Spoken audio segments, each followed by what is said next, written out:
त्याच्यासाठी मी मॅन नाही थांबा होता स्टॉप करा.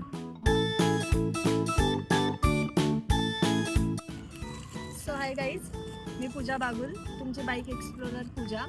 सो आत्ताच आपण रिसेंटली साऊथ राईड कंप्लीट केली. तर या साऊथ राईडमध्ये काही एक्सपिरियन्स आले. व्लॉगिंग स्टार्ट करताना प्रत्येक व्लॉगरला येत असतील, तसे मलाही आले, तर ते तुमच्यासोबत शेअर करायचे होते. त्याच्यासाठी हा पहिला व्लॉग आहे. तर नक्की सपोर्ट करा, लाईक करा, शेअर करा.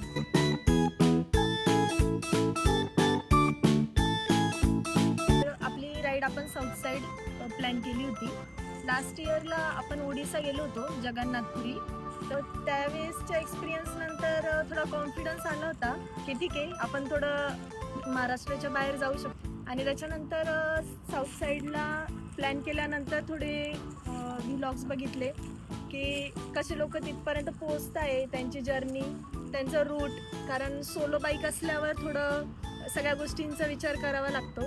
आणि त्याच्यानंतर मग आपण राईडची तयारी चालू केली आणि तिथपर्यंत पोहोचण्यासाठीचं जे प्रिपरेशन होती किंवा मग प्लॅनिंग होती, तर ती आपल्याला 9 डेजमध्ये कवर करायची होती आणि त्याच्यासाठीचा स्टडी चालू केला. प्रत्येक एम्प्लॉईला कॉर्पोरेट लाईफमध्ये असल्यावर सुट्ट्यांचं टेन्शन येतंच आणि ते मलाही होतं. आणि या टेन्शनमधून सुट्ट्या वगैरे घेऊन आणि मी एक माझी ड्रीम जर्नी चालू केली होती.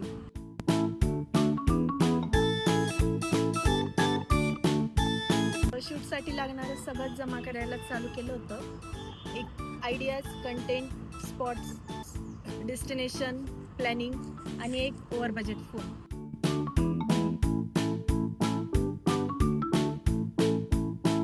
सगळे कामं संपवून आणि फॅमिलीला बाय बाय करून आपण निघालो होतो साऊथ राईडसाठी. दिवसाला 500 किलोमीटर करण्याचा प्लॅन होता, कारण आपल्याला आपली बाईक ट्रिप 9 डेजमध्ये कंप्लीट करायची होती.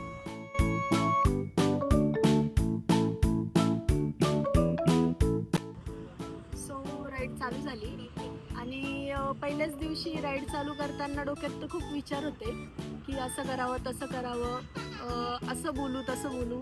पण जेव्हा कॅमेरा हातात यायचा आणि सगळाच कॉन्फिडन्स जात होता. रोडचे शूट्स किंवा डेस्टिनेशन, रस्त्यात येणारे एक्सपिरियन्स, या सगळ्याच्या क्लिप्स बनवत आपण राईड स्टार्ट केली होती.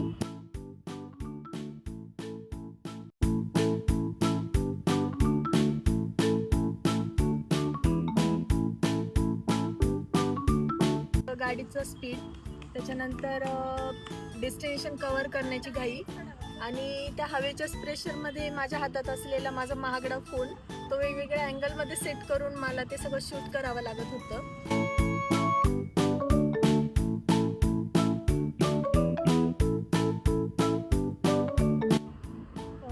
राईड करताना येणारे जे एक्सपिरियन्स आहे, साऊथ साईडमध्ये लोकांसोबत होणारं कन्व्हर्सेशन, त्यांची भाषा, त्याच्यानंतर त्यांच्याशी होणारं ते मिसअंडरस्टँडिंग, या सगळ्यामध्ये खूप मजा येत होती आणि एक वेगळा एक्सपिरियन्स होता.